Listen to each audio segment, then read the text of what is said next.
近月二手交投顯著回升，加上新盤熱買下，部分售價低水嘅二手屋苑成為用家嘅搶手貨。位處港島小西灣嘅南灣半島，上個月二手交投倍增嘅同時，市場上嘅交急盤已經買少見少，部分買家轉為購買連租約嘅單位。上月南灣半島共錄得多達12宗二手成交，較8月份嘅6宗急升1倍。最特別係上個月嘅成交中，竟然有多達2/3嘅成交，多達8宗係連租約嘅成交。據悉當中，除個別收租客入市之外，當中亦都有部分用家計劃買入單位之後，等待租約完結先至收回自住。由8座高層住宅組成，合共提供超過3000伙單位嘅南灣半島，係港島東區指標屋苑之一。過去無論租賃以至買賣市場均相對活躍。最新一宗連租約成交係位於屋苑3座中層衣室嘅2房單位，單位面積436平方尺，眺望開揚小西灣景，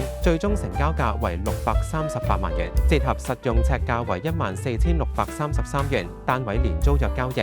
據悉，租約為死約至出年3月，以現時單位租金計算，租金回報大約3.4厘，屬市價水平。買家最快喺出年初死約完成之後，先至收回單位自用。想知道更多成交消息，記得訂閱我哋頻道，撳埋個鐘仔，只要有新片你就立即收到通知。我哋下條片再見啦，拜拜。Century 21. This is our time. This is our century.